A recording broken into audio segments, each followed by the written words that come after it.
근데 이 세로토닌이라는 게 내가 일탈을 즐길 때 이 세로토닌 호르몬이 분비되는 사람들이 있거든요. 그래서 그 사람이 이런 세로토닌에 있어서 일탈을 즐기는 부분에서 이 세로토닌이 분비되는 사람이라면 우리는 그 부분을 통해서도 아, 이 사람은 그냥 바람 필 만한 사람이겠구나. 그걸 알 수는 없겠죠. 왜냐하면 세로토닌이 나오는지 아닌지는 어떻게 알아?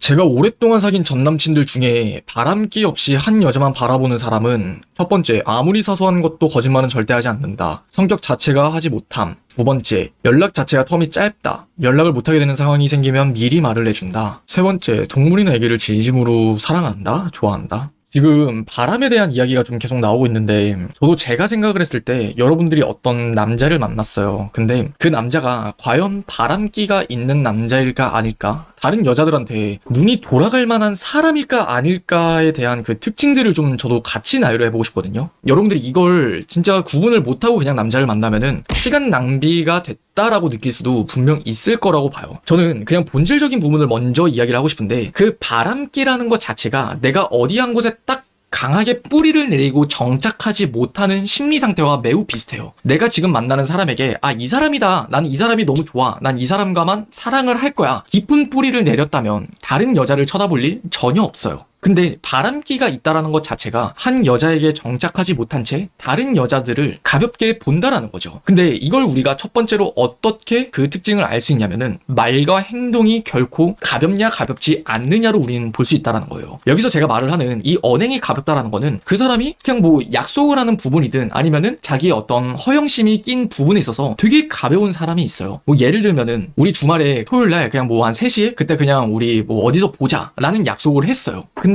그 약속을 뭐 그냥 지키지 않는다던가 아니면은 이번 달까지는 뭐 자기가 뭐 토익 공부를 해서 토익을 다 끝마치겠다고 했는데 그것을 다 끝마치지 못하겠다던가 뭐 이런 느낌이에요. 그 사람이 뭔가 말을 내뱉은 거를 본인 스스로를 지키지 못하는 거 혹은 행동을 함에 있어서도 난 이게 맞다라고 생각을 해서 이렇게 행동을 했어. 근데 결국 또다시 시간이 지나 보면은 그 사람이 또 다른 행동을 하고 있는 모습이 있어요. 그것과 더불어서 저는 이제 추가적으로 하나를 더 말씀드리고 싶은 게 있다면은 그 사람이 쓰는 특유의 어떤 제스처가 있어요. 행동이 가벼운 사람들의 그 제스처는 빈수레가 요란하듯 뭔가 제스처가 되게 난잡하고 커요. 그러면은 그 사람은 좀 말과 행동이 가벼운 사람일 가능성이 매우 높아요. 우리가 되게 진지하게 생각을 하면서 이렇게 이야기를 한다? 그러면은 사람의 어떤 행동이나 제스처는 작아지기 마련이거든요. 근데 남에게 설득할 때 뭔가 자기가 어떤 과장돼서 부풀리는 이야기를 할 때 내가 정신사 나올 때 그러면은 이런 큰 제스처를 사용할 수밖에 없는 게 어떤 사람의 심리예요. 그렇게 여러분들은 반대로 그 사람의 제스처가 좀 부산하고 좀 정신사납다는 느낌이 들어. 그러면은 그 사람의 언행은 좀 가벼울 가능성도 충분히 있다라고 보시면 돼요. 그 다음 두 번째는 도덕적인 기준이 매우 높은 사람이라면은 절대 바람날 가능성이 매우 적어요. 도덕이라는 거는 많은 사람들이 그냥 하면 안 된다라고 생각하는 그 통념이에요. 예를 들면 딱 이런 거죠. 바람 피는 남자는 쓰레기다. 바람을 피지 않는 건 당연한 거고 그게 좋은 거다. 이렇게 이야기를 하는 게 그냥 도덕적인 뭔가의 기준이에요. 근데 이 도덕적인 기준이 매우 높은 사람을 보잖아요. 그런 사람들 중에 바람 피는 사람들 정말 몇 없어요. 이 포인트가 뭐냐면은 도덕적이다라는 것 자체가 남들이 봤을 때 상처받을 만한 것들, 잘못됐다고 생각하는 것들을 실천하지 않는 사람들이거든요. 근데 이 바람이라는 것도 그래요. 내가 바람을 핀다라는 거는 잘못됐다라고 모든 세상 사람들이 인정하기 때문에 도덕적인 사람은 절대 바람을 필 수가 없어요. 그리고 세 번째는 이 세로토닌이라는 바람 유전자에 대해서 좀 이야기를 해보고 싶은데 여러분들이 흔히 알고 있는 그 행복 호르몬인 어떤 엔돌핀 그리고 세로토닌 이런 것들이 사람의 어떤 중추신경계로부터 쾌락을 준다라고 해요. 근데 이 세로토닌이라는 게 내가 일탈을 즐길 때 이 세로토닌 호르몬이 분비되는 사람들이 있거든요. 그래서 그 사람이 이런 세로토닌에 있어서 일탈을 즐기는 부분에서 이 세로토닌이 분비되는 사람이라면 우리는 그 부분을 통해서도 아, 이 사람은 그냥 바람 필 만한 사람이겠구나. 그걸 알 수는 없겠죠. 왜냐하면 세로토닌이 나오는지 아닌지는 어떻게 알아. 근데 확실히 그건 있다는 거고 여러분들이 그냥 기억해야 될 부분은 어떤 사람을 봤는데 이 사람이 일탈을 하는 데 있어서 뭔가 쾌락을 느끼고 즐거움을 느끼는 사람인 것 같아.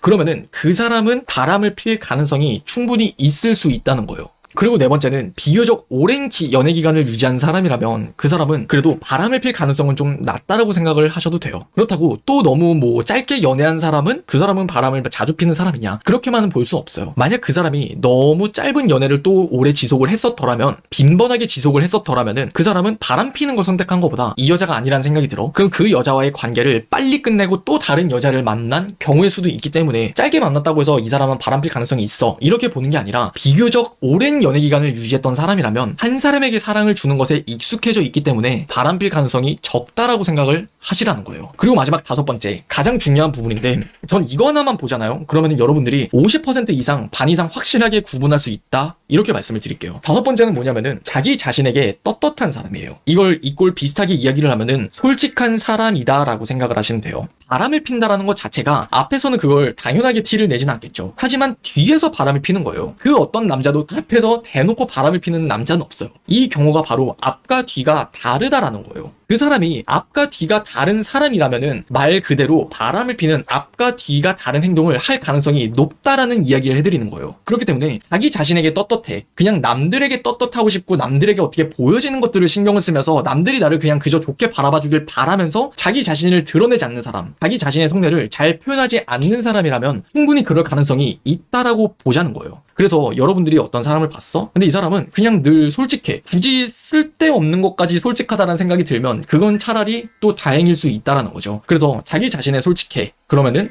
이 사람은 적어도 바람필 사람은 아니겠구나. 왜냐하면 그 사람은 앞에서 보여지는 게 중요한 게 아니라 자기 자신이 떳떳한 게 중요한 사람이기 때문에 바람필 가능성이 매우 적다라는 거예요.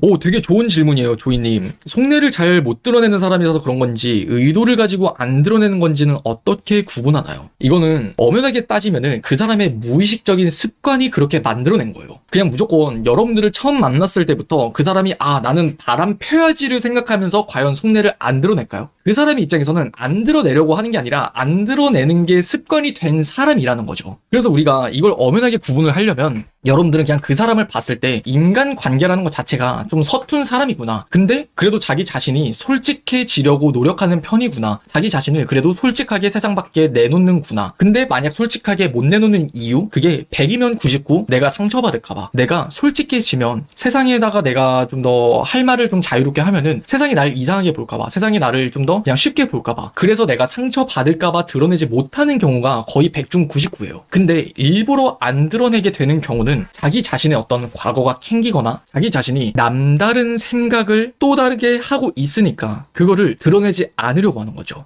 그러니까 포인트가 다르다는 거예요. 전자는 자기 자신이 상처받을까 봐고 두 번째 후자는 자기 자신이 이상하게 보일 거라는 걸 스스로가 알기 때문에 안 드러낸다라는 거죠. 그래서 이걸 여러분들이 그냥 단번에 구분할 수 있는 방법? 사실 이거는 좀 어려워요. 인간관계에 대한 어떤 스킬적인 부분이 매우 중요해요. 그렇기 때문에 이 사람이 좀 인간관계에 서툴다면 그래도 이상한 사람이 아니고 어떤 도덕적인 가치관에서 크게 엇나가지 않는 사람이라면은 크게 걱정할 필요 없겠구나. 근데 이 사람이 좀 뭔가 뒤가 좀 깨림직해. 그리고 생각하는 게 좀 남달라. 근데 자기 자신을 좀 잘 안 드러내. 그렇게 가능성을 생각할 수밖에 없다라고 말씀을 드리고 싶어요.